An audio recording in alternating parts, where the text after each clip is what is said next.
어제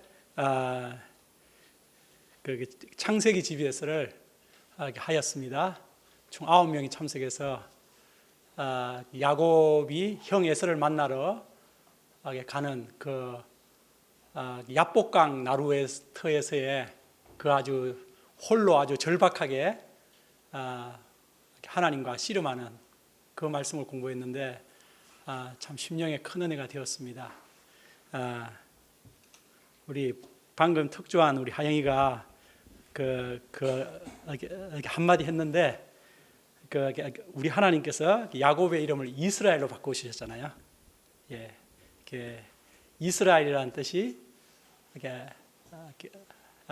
엘이 이제 하나님이고 이스라가 이긴다, 승리한다 이제 이런 뜻인데 하나님께서 승리하신다 이제 그런 뜻인데 하영이가 나중에 자기가 자기 아들을 낳으면 이스라엘이라는 이름을 하고 싶다 이런 얘기를 하는 거 보고 제가 마음에 감동이 되었습니다. 우리 UBF 사람들이 신앙적 이름을 뭐 이렇게 여러 사람 아브라함, 다윗 여러 가지 하는데 이스라엘이라는 이름을 한 사람은 내가 한 명도 본 적이 없거든요. 이름이 너무 약간 길어가지고 뭐 이렇게 저를 예를 들어서 그 김여호수아 이것도 긴데 김이스라엘 하면 될 텐데 그렇게 하는 경우는 없잖아요. 제가 한 명도 못 봤어요. 근데 그 이름의 의미를 생각하니까 너무 아주 감동적이지 않습니까? 하나님께서는 승리하신다. 하나님은 이기신다. 예. 이렇게 우리 가운데 이스라엘이라는 이름도 나오면 좋겠습니다. 네. 함께 오늘 말씀의 타이틀을 읽어봅시다. 말씀의 타이틀이 아주 짧고 아주 감동적입니다. 시작. 빛의 아들이 되리라. 요절 읽겠습니다. 시작. 너희에게 아직 빛이 있을 동안에 빛을 믿으라. 그리하면 빛의 아들이 되리라. 예수께서 이 말씀을 하시고 그들을 떠나가서 숨으시니라. 네, 그럼 제가 기도하겠습니다. 고맙고 감사하신 우리 사랑의 하나님 아버지, 과거 죄의 어두운 가운데 또 살며 또 죽음의 한계 가운데 깊이 절망할 수밖에 없던 저희들에게 우리 구주 예수님을 이 세상에 참 빛으로 보내주셔서 저희가 더 이상 어두운 가운데 살지 아니하고 정말 빛 가운데 살아가게 하신 은혜를 감사합니다. 주님, 이 시간도 성령의 빛으로 저희 각 사람의 심령을 환하게 밝히시고 이 시간 빛을 믿으라 하시는 우리 예수님의 간곡한 말씀을 심령 깊이 영접하고 저희들이 빛을 우리 구주 예수님의 빛을 심령에 깊이 모셔드림으로써 이 어두운 세상 가운데 빛의 아들들로 살아가게 하여 주시기를 간절히 기도합니다. 이 죄인이 말씀을 잘 드러낼 수 있도록 우리 구주 예수님이 잘 드러나는 메시지 될 수 있도록 성령 하나님께서 도와주십시오. 이 모든 말씀 예수님 이름으로 기도합니다. 아멘. 우리들은 지난주에 말씀에서 4가지 사건을 배웠습니다.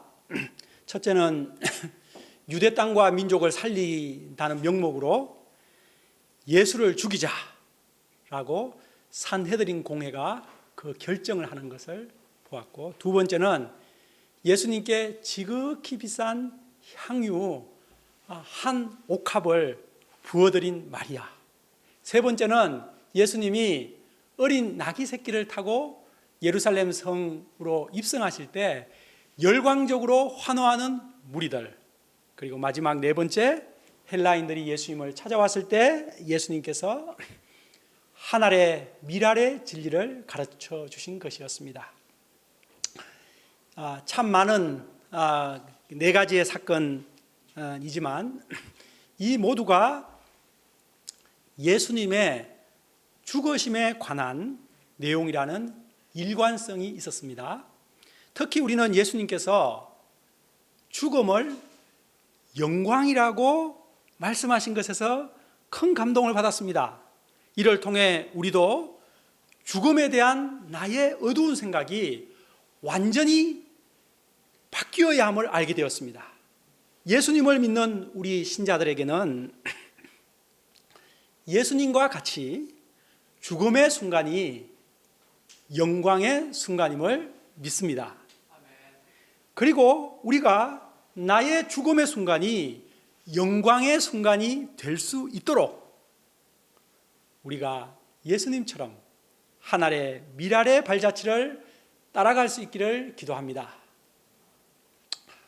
오늘 말씀은 예수님의 공생의 사역의 마지막을 기록하고 있습니다. 예수님의 공생애는 약 3년 반 정도 됩니다. 그 3년 반 동안 예수님은 수많은 말씀과 표적들을 보여주심으로써 자신이 누구신지를 밝히 드러내셨습니다. 오늘 말씀에서 예수님은 공생애를 마무리하시며 마지막으로 중요한 말씀을 우리에게 해주십니다. 예로부터 마지막 수업에서 선생님의 마지막 말씀을 잘 듣는 것이 중요합니다.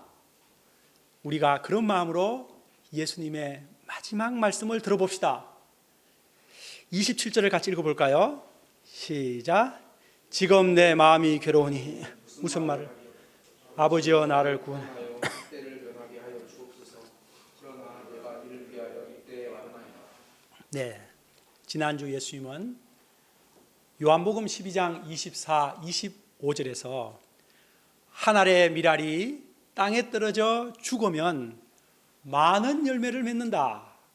또 자기 생명을 미워하는 자는 영생하도록 보존하리라고 하셨습니다. 그 말씀은 영원한 진리의 말씀입니다. 그런데 그 말씀은 또한 예수님 자신에 대한 계시적 말씀이었습니다. 곧 예수님 자신이 바로 그 길을 갈 것을 말씀하신 것입니다. 그런데 그 가르침 후에 예수님의 마음에 괴로움이 밀려왔습니다.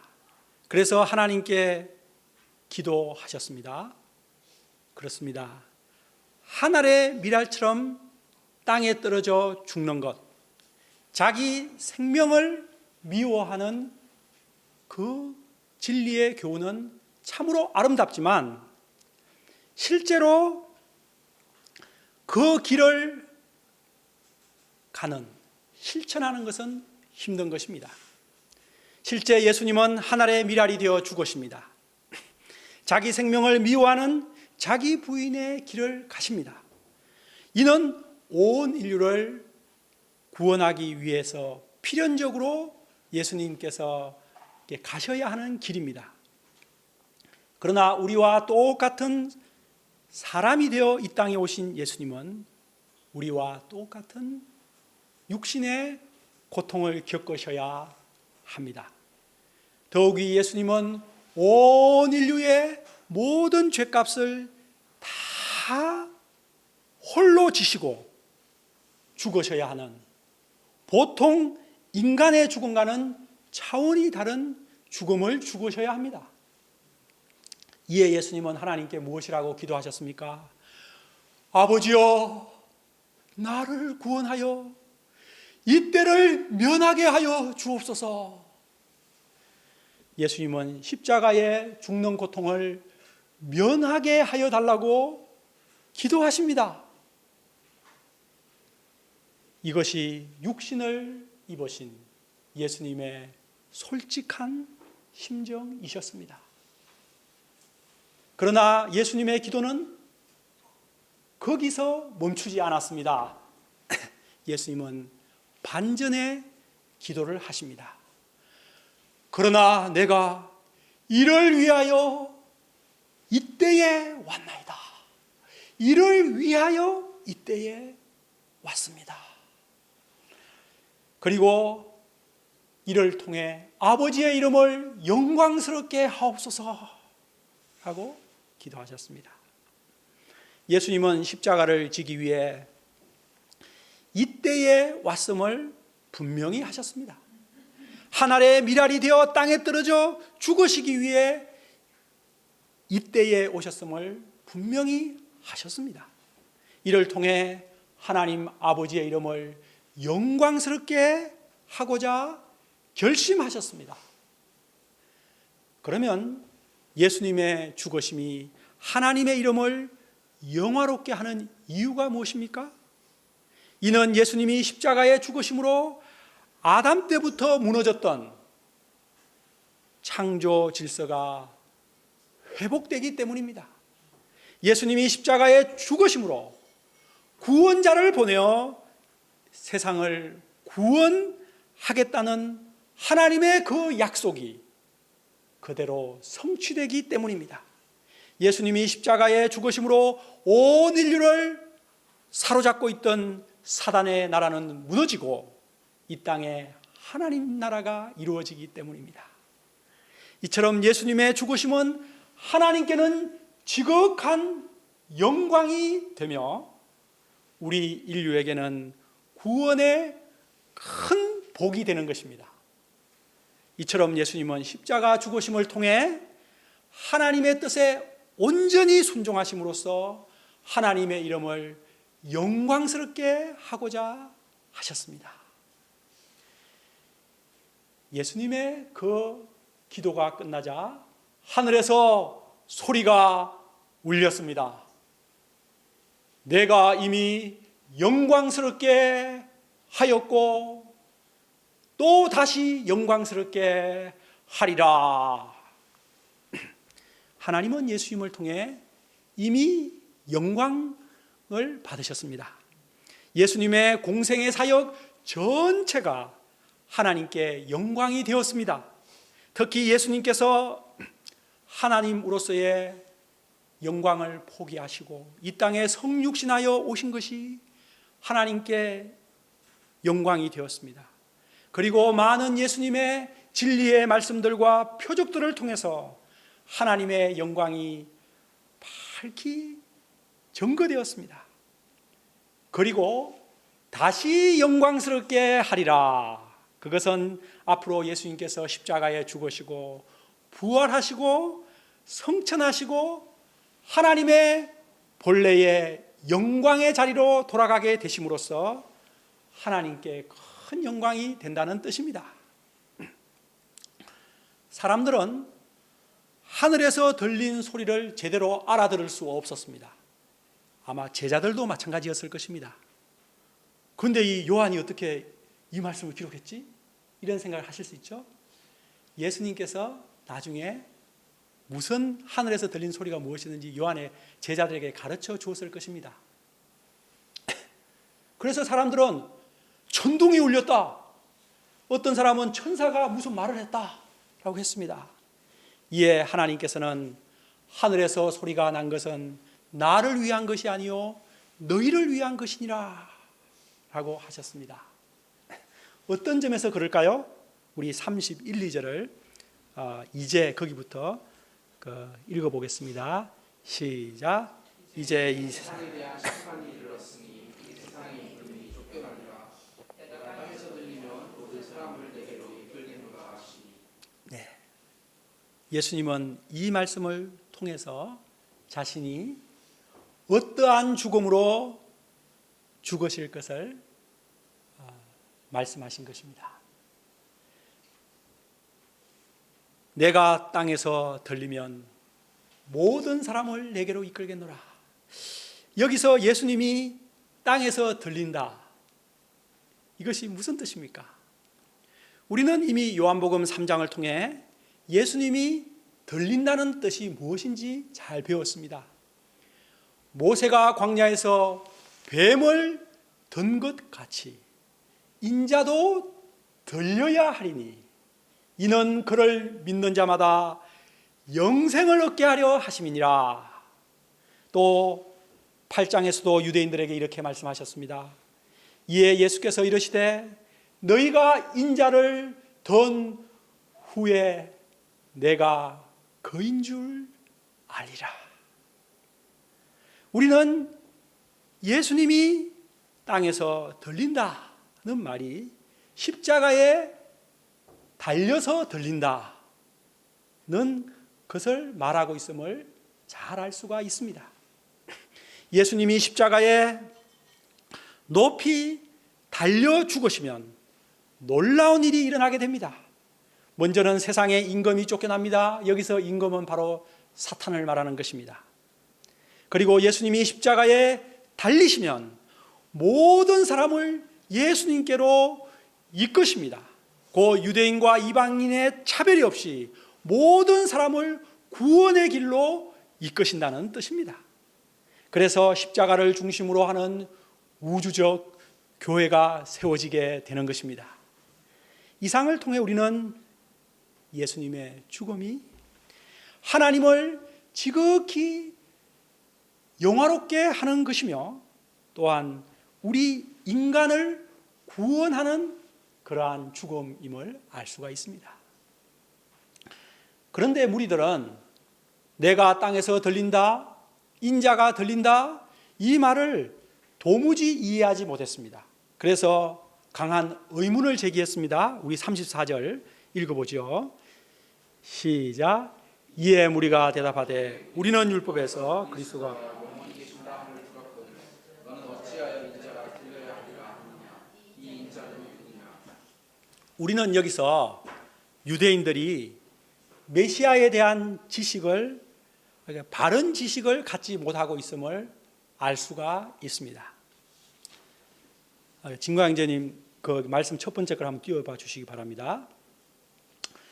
유대인들은 그리스도가 이 땅에 한 번 오시면 죽지 않으며 메시아 강력한 메시아 왕국을 세워 영원히 세상을 다스린다고 생각했습니다.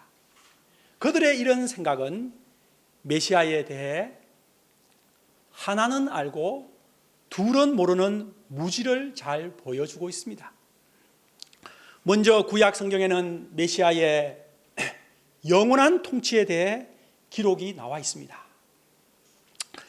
예를 들어 이사야서 9장 6절과 7절에 바로 그것을 말하고 있습니다. 우리 함께 읽어볼까요? 시작. 이는 한 아기가 우리에게 낳고 한 아들을 우리에게 주신 바 되었는데 그의 어깨에는 정사를 이것은 기묘자가 모사라 전능하신 하나님이라 온전하신 아버지라 평강의 왕이라 할 것이니라. 그 정사와 평강이 광함이 무궁하며 또 다윗의 왕좌와 그의 나라에 군림하여 그 나라를 굳게 세우고 지금 이후로 영원히 정의와 공의로 그것을 보존하실 것이라. 만군의 여호와의 열심히 이를 이루시리라. 이 말씀에 보면 한 아기로 우리에게 나신 분, 한 아들 우리에게 주어진 분, 그분은 바로 이 땅에 한 아기로 오실 그리스도를 말합니다. 그분은 그 어깨에는 정사를 메었습니다. 통치권을 가지고 있습니다. 아기가 통치권을 가지고 있다는 말이죠. 또 그분은 밑에서 세 번째 줄 다윗의 왕자와 그 나라에 군림합니다. 그래서 그 나라를 굳게 세우는데 지금 이후로 영원히 정의와 공의로 그 나라를 보존합니다. 이것을 볼 때 이 말씀만을 생각하고 있으면 메시아가 오시면 영원히 다스리게 된다는 것을 알게 됩니다. 그런데 이 말씀을 예언한 이사야가 이건 9장이고요. 53장에서 또 메시아에 대한 이런 기록을 하고 있습니다. 그 다음을 보여주시기 바랍니다. 53장 5절과 6절 같이 읽어보죠. 시작. 그가 찔림은 우리의 허물 때문이요 그가 상함은 우리의 죄악 때문이라. 그가 징계를 받음으로 우리는 평화를 그가 채찍에 맞음으로 우리는 마음을 받았다. 우리는 다 연약해서 그를 행하여 각기 제 길로 갔거늘 여호와께서는 우리 모두의 죄악을 그에게 감당시키셨도다. 이 예언은 누구에 대한 예언입니까? 이 땅에 오셔서 십자가에 찔리시고 상하시고 죽으실 메시아에 대한 예언입니다. 이사야서뿐만 아니라 시편을 비롯하여 많은 구약 성경은 메시아의 고난에 대해서 예언하고 있습니다. 무엇보다 우리는 그 구약의 마지막 선지자 누구죠? 네 글자? 세례 요한. 제가 세례 요한을 얘기하고 싶었는데요. 구약과 신약의 그 중간에 딱 계셨던, 구약 전체를 써머리하여 백성들에게 선지자 역할을 했던 세례 요한이 예수님을 보며 뭐라고 했습니까? 보라, 세상 죄를 지고 가는 하나님의 어린 양이로다 라고 했습니다. 이처럼 메시아에 대한 정확한 이해를 하기 위해서는 메시아의 영원성을 이해해야 될 뿐만 아니라 메시아의 고난과 죽으심을 동시에 이해하고 있어야 합니다. 그 성경은 예수님이 메시아로 이 땅에 아기로 오셨다가 공생애를 시작하여 우리 인생들의 죄값을 대신 지고 죽으시고 그 후에 부활 성천하여 영원한 하나님 나라를 이루고 영원히 다스린다는 것을 말하고 있는 것입니다. 이렇게 메시아를 이중적으로, 그러니까 먼저 고난받고 죽으시고 그 이후에 영원히 다스리시고, 영원히 다스리는 것을 종말론적 메시아관이라고 하거든요. 앞에를 이렇게 고난의 메시아 관이라고. 이 두 가지를 동시에 다 이해해야 메시아를 fully 이해한 것이 되는 것입니다. 우리 관악 7부는 가장 막내인 민성 형제님부터 시작하여 모든 분들이 메시아에 대한 이해를 풀로 정확하게 하시는 분들 다 될 수 있기를 기도합니다. 예수님은 메시아에 대해 정확하게 이해하지 못하는 무리들과 오랜 토론을 이어갈 수도 있었습니다. 그러나 예수님은 이미 유대인들에게 얼마나 많은 토론을 많이 하셨습니까? 우리가 요한복음을 공부하면서 예수님이 정말 사건 후에 토론, 논쟁을 끊임없이 그들에게 예수님의 메시아 되심을 계속해서 증거한 것을 보았습니다. 이제는 예수님은 마지막으로 그들에게 단호하게 권면 또한 권면과 경고를 동시에 말씀하심으로써 그들이 메시아를 믿도록 마지막으로 촉구하십니다. 우리 함께 35, 36절을 같이 읽겠습니다. 예수께서 시작. 예수께서 이르시되 아직 잠시 동안 빛이 너희 중에 있으니 빛이 있을 동안에 달려 어둠에 붙잡히지 않게 하라. 어둠에 다니는 자는 그 가는 곳을 알지 못하는구나. 너희에게 아직 빛이 있을 동안에 빛을 믿으라. 그리하면 빛의 아들이 되리라. 예수님은 이 말씀을 하시고 그들을 떠나 숨으셨습니다. 이제 예수님을 믿느냐 믿지 않느냐는 전적 유대인들에게 바톤이 넘어간 것입니다. 예수님은 최선을 다해서 자신의 메시아 되심을 그들에게 증거하셨습니다. 예수님은 그들에게 마지막으로 내가 이 땅에 있는 동안에는 빛이다 라고 하셨습니다. 빛이 있는 동안에 빛을 믿으라고 하셨습니다. 예수님은 이 땅에 오신 빛, 참 빛이십니다. 요한복음 8장 12절에서 예수님은 선언하셨습니다. 나는 세상의 빛이니 나를 따르는 자는 어둠에 다니지 아니하고 생명의 빛을 얻으리라. 또 9장 5절에서도 말씀하셨습니다. 내가 세상에 있는 동안에는 세상의 빛이로라. 세상의 빛 예수님은 잠시 동안만 그들과 함께 있으십니다. 곧 일주일도 지나지 않아 십자가에 죽으십니다. 그러면 어둠이 몰려오게 됩니다. 어둠이 몰려오면 어둠에 붙잡힐 위험이 있습니다. 그러므로 예수님은 그들에게 간곡히 권면하신 것입니다. 빛이 있을 동안에 어둠에 다니지 않게 하라. 빛이 있을 동안에 빛을 믿으라. 그래서 빛의 아들이 되어라. 이는 예수님의 간곡한 당부요 공생의 마지막 권면이었습니다. 예수님은 무리들이 예수님을 믿음으로 어둠에 붙잡히지 않기를 간절히 원하셨습니다. 어둠이 두려운 이유가 무엇입니까? 그것은 사람들에게 길을 잃도록 하기 때문입니다.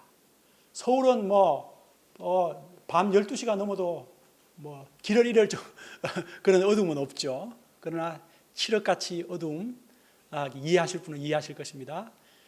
자기 앞에 걸어가는 사람이 보이지 않는 그 정도가 됩니다. 그래서 자신이 어디로 가야 하는지 가는 곳을 알지 못합니다. 결국 어둠 속에서 사람들은 웅덩이도 볼 수 없고 가시덩굴에도 들어가기도 하고 잘못하면 천길 낭떠러지에 떨어져 죽을 수도 있습니다. 얼마나 위험합니까? 이것이 세상의 어두움의 현실입니다. 오늘날 세상을 보십시오. 우리나라와 세계를 보십시오. 여러분, 밝고 환합니까? 아니면 어둡습니까? 저는 한 치 앞을 내다볼 수 없는 어두운 세상이 자꾸자꾸 되어가고 있다고 생각합니다. 우리나라 출산율은 급감하여 서울시 출산율이 0.5대를 찍었습니다. 저는 이 0.59라는 말을 듣고 경악스러운 뉴스를 듣습니다. 우리나라의 미래가 어찌 되겠습니까? 참으로 마음의 답답함이 밀려옵니다. 청년 세대들이 결혼하고 아이를 낳지 않는데 노인 인구는 기하급수적으로 늘어나고 노인들은 노인 빈곤을 걱정하는 OECD 노인 빈곤 1위입니다. 정치 지도자들은 이런 나라의 근본적인 문제의 대책을 세우려 하기보다 자신들의 유익을 위해 당파적 싸움을 하고 사회의 양극화와 갈등은 더 첨예화되고 있습니다. 세계는 어떻습니까? 러시아와 우크라이나 사이의 끝없는 전쟁으로 계속 죽어가는 젊은 청년들을 생각해 보십시오. 핵 개발에 몰두하는 북한과 미중 사이의 패권 다툼 이뿐 아니라 전 지구적 온난화와 이상기후 등 점점 세상은 우리들에게 어두운 뉴스만을 전하고 있습니다.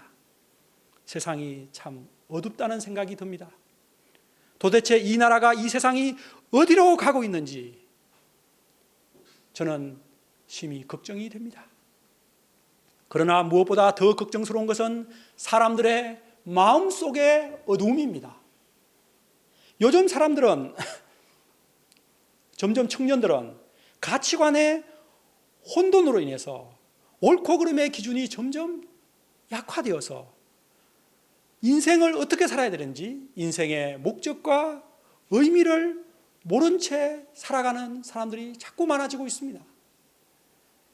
인생의 목적도 의미도 방향도 길도 이유도 모른 채 살아가야 된다면 그것이 지옥이 아니고 무엇이겠습니까? 제가 여러분에게 그림을 하나 보여드리겠습니다. 네. 여러분은 이 앞에 나오는 그림, 우리 한번 읽어볼까요? 글씨 시작.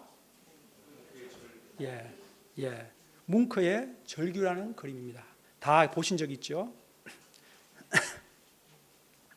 이 그림은 사람의 내면의 절망과 공포감을 적나라하게 드러내고 있는 작품이다 라고 작품 해설이 나와 있습니다. 이 작품은 뭉크 자신의 내면을 표현한 것인 동시에 이 작품을 보고 있는 사람들의 절망과 공포감을 잘 표현한 작품이라고 합니다. 여러분, 이 작품의 제목이 절규 또는 비명입니다. The Scream. 한편의 그림이 온 인류의 두려운 내면을 잘 표현하고 있다고 생각합니다. 이처럼 비명을 지를 수밖에 없는 세상에 예수님께서 빛으로 오셨습니다. 예수님은 이 어두운 세상에 우리의 유일한 빛이 되십니다. 우리가 빛이신 예수님을 믿게 되면 이러한 절규하는 삶이 아니라 어떤 삶을 산다고요? 오늘 타이틀? 빛의 아들로 살 수 있다고. 이 그림은 이제 지워주시고요. 너무 약간 시리어스해서 지웁시다. 빛의 아들이 아들로 살아갈 수 있습니다. 예. 아까 특조한 것처럼 내 영혼에 햇빛 비치니 주 영광 찬란해. 그럼 심령으로 살아갈 수가 있죠. 우리가 예수님을 우리 마음의 빛으로 모시면 모든 어둠이 몰려갑니다. 어둠에 사로잡히지 않습니다. 어디로 가야 하는지, 인생의 목적이 무엇인지, 내 인생의 가치와 의미와 사명이 무엇인지 너무도 분명합니다. 우리 인생의 목적지인 하나님 나라가 분명하기 때문에 무의미나 허무, 절망 같은 것은 없습니다. 예수님을 믿으면 빛의 아들이 될 수 있다 라고 하자 저하고 1대1 하는 우리 민성 형제님이 갑자기 큰 은혜를 받는 것 같았습니다. 그런데 저한테 질문을 합니다. 왜 빛의 아들, 빛의 딸이라고는 왜 안 하죠? 역시 민석이다운 멋진 질문입니다. 그래서 제가 여기 아들에 딸도 다 포함되어 있는 거라고, 이것을 언어의 대표성이라고 한다고 제가 설명을 해주니까 잘 이해를 했습니다. 예. 아들과 딸을 다 포괄해서 한 단어로 말할 때는 이제 아들이라고 말하고요. 그것이 하나의 대표성이죠. 가정의 호주가 누구냐 그러면은 주로 이제 남편 분이 호주가 약간 대표성을 하는 것과 비슷한데요. 그런데 다 포괄하는 또 좋은 단어가 있죠. 빛의 뭐요? 자녀지요. 예. 우리가 빛이신 예수님을 믿으면 빛의 자녀들이 됩니다. 빛의 자녀가 된다는 말은 빛을 소유한 사람, 하나님의 빛을 누리는 사람을 말하는 것입니다.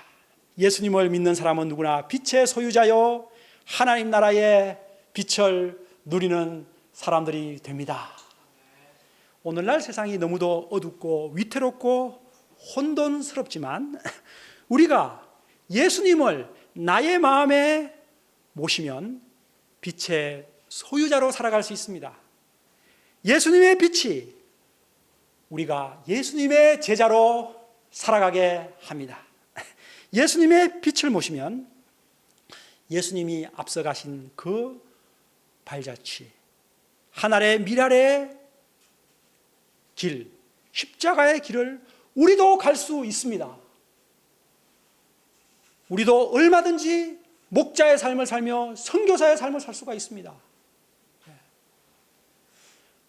우리가 그리고 예수님의 빛은 우리를 부활의 길로 궁극적으로 하나님 나라로 인도합니다. 우리 모두 빛이신 예수님을 믿읍시다. 그래서 빛을 소유한 빛의 자녀들로 삽시다. 그래서 어두운 세상을 비추는 작은 빛의 역할을 감당합시다.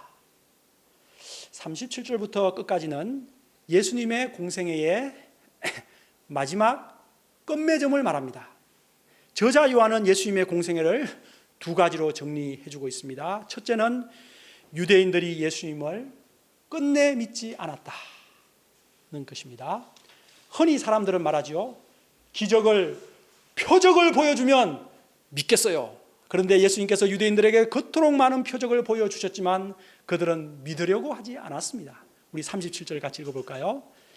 37절 시작. 이렇게 많은 표적을 그들이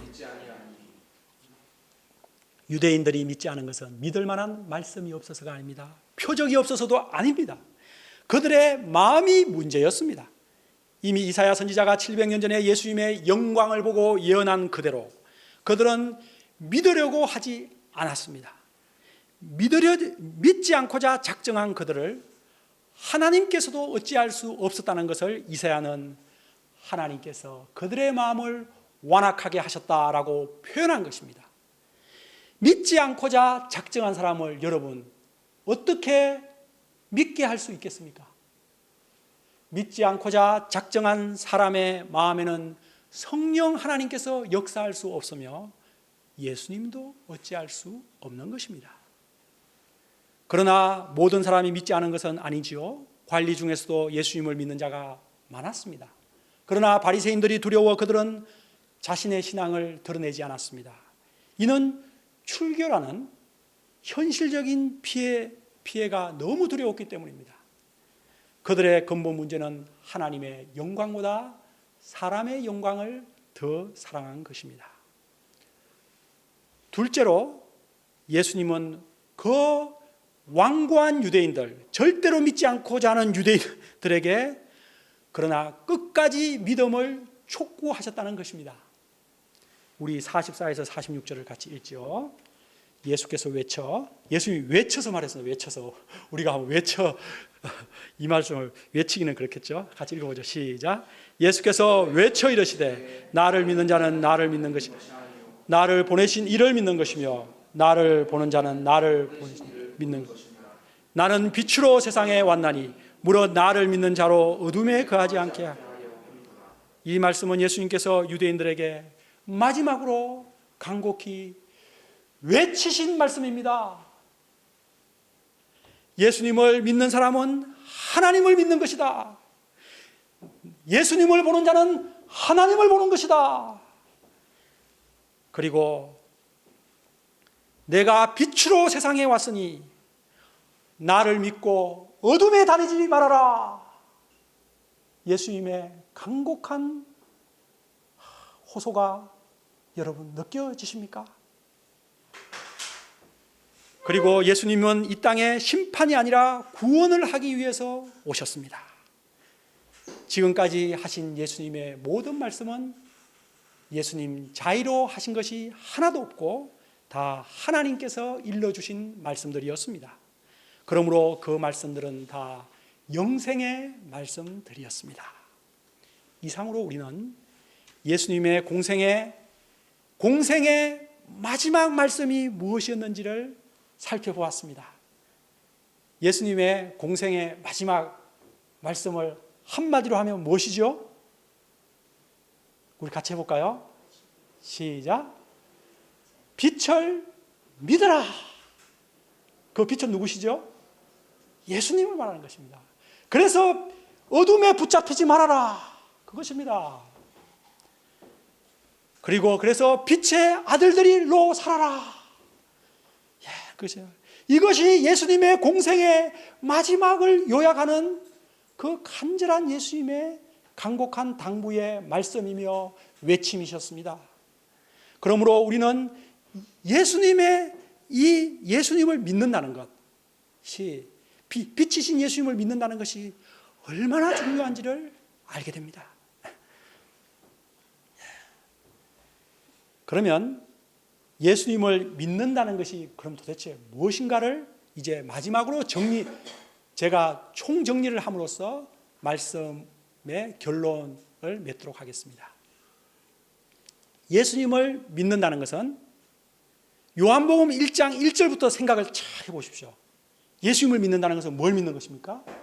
예수님이 하나님이심을 믿는 것입니다. 태초에 말씀이 계시니라. 이 말씀이 하나님과 함께 계셨으니 이 말씀은 곧 하나님이시니라. 그가 태초에 하나님과 함께 계셨고 만물이 그로 말미암아 지은 바 되었으니 지은 것이 하나도 그가 없이는 된 것이 없느니라. 그 안에 생명이 있었으니 이 생명은 사람들의 빛이라. 참빛, 그 세상에 와서 각 사람에게 비치는 참빛이 있었나니. 그 1장부터 잘 생각해 보십시오. 예수님을 믿는다는 것은 예수님을 하나님으로 믿는 것입니다. 예수님을 창조주로 믿는 것입니다. 예수님이 참빛이심을 믿는 것입니다. 예수님이 말씀이 육신이 되어 우리 가운데 가심에 예수님의 성육신을 믿는 것입니다. 그리고 예수님을 믿는 것은 이제 다음 조금 있으면 나오겠지만 예수님의 다 이루었다 하시며 우리 죄를 대신 지고 십자가에서 우리의 죄값을 다 치르시는 그 예수님의 십자가를 믿는 것입니다. 그리고 예수님이 무덤에서 부활하여 성천하시고 다시 하나님 아버지의 그 영광의 자리로 복귀하신 것을 믿는 것입니다. 이처럼 예수님을 믿는 것은 이 엄청난 사건들이 2000년 전에 일어났지만 현재 21세기를 살아가고 있는 나를 위한 일이었음을 믿는 것입니다. 그리고 예수님을 믿는 것은 그래서 예수님을 우리가 믿음으로 우리가 영생을 누리고 우리가 빛의 삶을 사는 것입니다. 결론적으로 예수님께서는 우리들에게 예수님을 믿으라고 간절히 촉구하고 계십니다. 예수님을 구주로, 세상의 빛으로, 하나님으로 믿으라고 간절히 촉구하고 있습니다. 혹시 이 자리에 예수님을 아직 믿지 못하고 있다든지 반신반의하고 있는 분이 있으면 예수님의 이 간곡한 촉구의 말씀을 듣고 예수님을 자신의 구주로 깊이 믿을 수 있으시기를 간절히 기도합니다.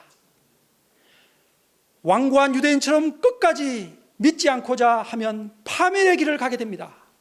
우리 관악칠부 모든 분들은 예수님을 나의 구주로 나의 빛으로 믿음으로 영생 얻는 분들 다 되시기를 기도합니다. 마음의 완고함을 회개하고 우리 모두 예수님을 믿읍시다. 예수님을 믿지 않는 것이 가장 큰 불행이며 가장 큰 죄입니다. 우리는 모두 예수님을 믿고 빛의 자녀로 살아가는 최고로 복받은 분들 다 되시기를 기도합니다. 기도하겠습니다. 이렇게 감사하신 하나님 아버지, 이 시간 예수님의 그 3년 반 동안의 공생애의 마지막 말씀이 무엇이었는지 저희가 살펴볼 수 있어서 너무도 감사합니다. 그것은 바로 세상의 빛으로 오신 예수님을 믿으라는 것입니다. 예수님을 믿음으로써 더 이상 어둠에 붙잡히는 삶을 살지 말라는 것이요, 빛의 아들로 참 행복하게 살아가라는 것입니다. 예수님의 이 간곡한 정말 호소의 촉구 속에 예수님의 뜨거운 사랑이 느껴집니다. 주님, 저희가 예수님의 사랑을 영접하고 구주로 영접하고 정말 빛의 아들로 살아가는 세상에서 가장 복받은 사람들 다 되게 하옵소서. 예수님 이름으로 기도합니다.